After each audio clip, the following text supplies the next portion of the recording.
She's ready for the evidence. It's recording. Ready? I'm scared. Is anyone? She's gonna make eye contact. That's the number one thing. Eye contact is Good afternoon, ladies and gentlemen of the jury. Today, much of our arguments, especially those of the opposition, have been predicated on efficiency, cost effectiveness, right? It's good for the economy. It makes the line go up. What happens if the line doesn't go up? However, single-use plastics are not ultimately good for anyone if we don't have people or economies in which to, people or communities in which to run the economy. We can't have a long-term effective economy. If we have millions and millions of jobs in this very big, important field, what do those jobs do? How do those jobs impact the people working them? Why do we need jobs for jobs' sake rather than providing for people, right? Like having jobs in fields that are actively harmful to a majority of the population is not ultimately conducive to population's well-being, right? Yeah, cool, correct, awesome. Single-use plastics are also extremely harmful to the overall health and well-being of the population.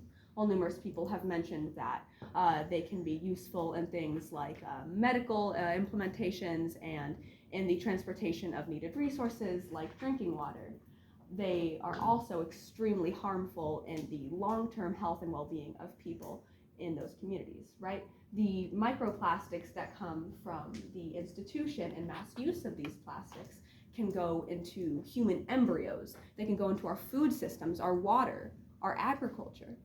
In doing so, they can be profoundly carcinogenic, increasing rates of cancer worldwide and decreasing overall immunity, making us more and more vulnerable to diseases that we will be exposed to at increasingly high rates as we destroy our native ecosystems and increase our interactions with wildlife to acquire the oil necessary to make these plastics. Ultimately, the battle for a single-use plastic ban is the battle for the longevity of our communities, our environment, and humanity itself. While the opposition may claim that momentary effectiveness and the satisfaction of needs that we think we have right now are prized above all else, they need to be prioritized and worked for and labored over, even if it costs us our lives, our communities, our jobs. We need to think in the long term, not how will this affect me, not, oh, how will popping this little bubble make me feel, right? But how will my children eat?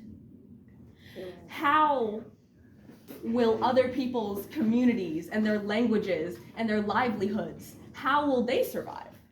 How will the people that we're sending all our trash to, how will their environments, communities, how will they be doing in 10, 20, 50 years?